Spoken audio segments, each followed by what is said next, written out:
Hi guys, I'm Laura Vitale, and in this episode of Laura in the Kitchen, we are going to make the most delicious, Filo Custard Pie. I know that there's an authentic Greek version of this. I'm not even going to try and pronounce the name because I do not know it, but if you do, please leave it down below. But let's get started. It's really easy. Does not require very many ingredients, but they're all the right ones. We're going to start by steeping our milk. I've got some milk in my little saucepan here. I'm going to turn that on, and to it, I don't want to bring that to a boil. I'm going to add orange zest, but you see how I'm sort of peeling it? If you wanted to, you can absolutely grate it, but what I want is sort of the essence of orange. I don't want a very, very strong flavor. I just want it almost lightly scented, which is going to be fantastic and just warm and beautiful. Now, the other day when I made this, I added a cinnamon stick to the milk right now. And if I had any left, which I thought that I did, but I don't, I would add the cinnamon stick directly to the milk so that it can infuse. But I don't have any, so I'm just going to use some ground cinnamon when I go to make the whole mixture. So I'm not going to need to use it right now. And if you wanted to use a vanilla bean, you could add it straight here. But what I'm going to do, I'm going to use, this is my homemade vanilla extract, but in here there are some vanilla beans. So what I'm going to do, I'm going to use both. I'm going to use a few of the vanilla beans, right? It's actually, these are cut in half, and I'm going to add them right in there so that they can infuse, and then I will actually use some of the vanilla extract, because if you can see under here, you see those bajillion vanilla beans under there? That's where all the good stuff is. Okay, while that happens, that's going to need a good 10-ish minutes. I've got the oven preheated to 450. Nope, 400. Do not put it to 450. What I have here in front of me, by the way, I'm also going to add my sugar to my milk. I don't know why I missed that. Let that go. What I have here is a cake, not a cake pan, but a pie plate. But you can see the pie plate is at least a couple inches deep, and that's really important. Don't use one of those really shallow pie plates, because that is not going to be what you want, because it's going to create a disaster, because everything will spill all over the place. Ask me how I know. To this, I'm going to take a little bit of melted butter. Now, traditionally, what you would want to do, and what most people would do, is that they would take the phyllo dough and they would, brush it with butter in each layer. I'm not going to do that, because simply, to just put it honestly, I hate it. I think it's the worst part about working with phyllo. I find it to be really finicky, and I just hate it. So here's what I do, and it works marvelously, okay? You're going to take your phyllo, and you know how in every package of the Athens brand that you find right next to the puff pastry in your freezer section has 2 logs?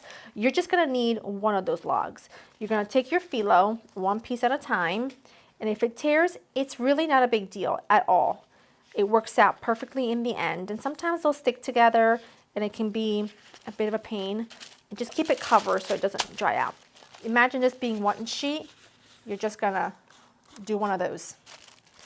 I know it sounds crazy, but I promise it works marvelously, and you don't have a nervous breakdown while doing it, because it can be quite a tedious job. That looks fantastic. And now here's what you do. You're going to come in here and you are going to take that melted butter. I'm just going to switch to, instead of doing it layer by layer, you're just going to take your time and just drizzle this butter all throughout. It does not need to be perfect. It's going to go where it needs to go. Do not panic. Do not worry. It's so wonderful and so delicious. I shared a sneak peek in my stories, and you guys were going crazy for it. So of course, I'm like, I'm going to give you the recipe. Calm down. Don't worry. I'm not a gatekeeper. I don't gatekeep anything. I can't help it. If I like something, I need you to like it too. So just drizzle in your butter. If you feel like you need to move some things around, you can just do one of these. But trust me, it's all going to get to the right place. All right, this is going to go into the oven at 400 for about 10 minutes, or until it looks a beautiful golden brown color. In the meantime, I'm just going to let the milk steep. Don't let it come to a boil. Just let it relax, and then we'll make the custard. All right, I'm just taking out my vanilla pods and my orange zest. Now to this bowl, I've got some whole eggs and egg yolks. And to it, I'm gonna add a little bit of cornstarch, not much. Pinch of salt, so important. And then the tiniest, and I do mean the tiniest bit of cinnamon, because I don't want this to be cinnamon forward.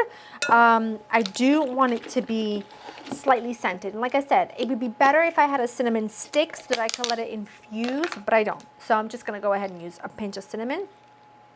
And then a good bit of, this is my homemade vanilla extract. And look at the beans. Look at all those vanilla beans in there that I left in there. What is wrong with me? What is wrong with me? There we go.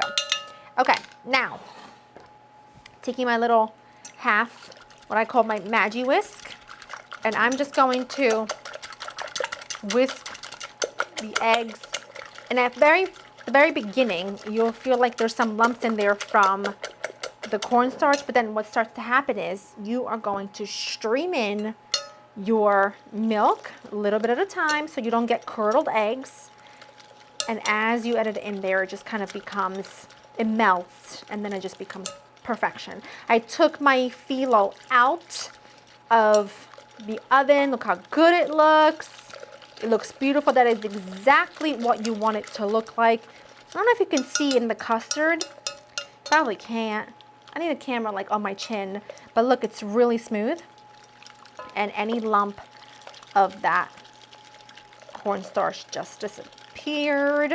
And you're not adding much. It just kind of helps bind it just enough so that you don't end up with like a sort of like a wet mess. Just trust me. Just trust me. It works. I'm going to continue to stream this in, and then we will transfer to that. And now you're just going to pour this. And it does just take, let me just grab. It just takes you being patient. I just like to make sure to move some things around to make sure that that custard is getting all over the place. Be patient. Like I said, like to just move it around. And something magical happens as it all bakes together. It gets like really puffy and light at the same time. It's just like magic. It really is. It is pretty phenomenal. Okay, this looks great.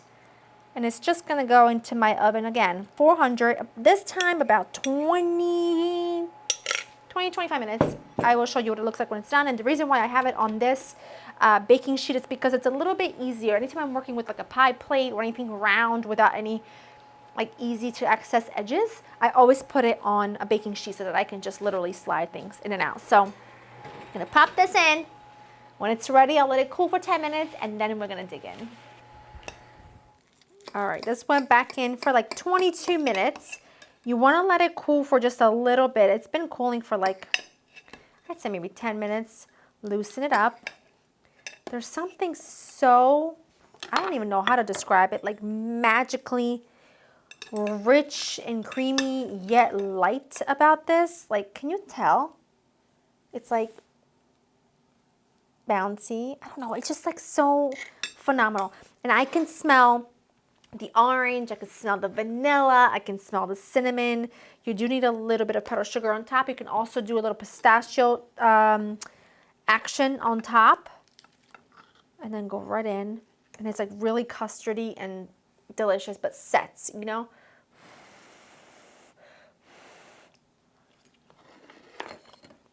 Hot. So hot.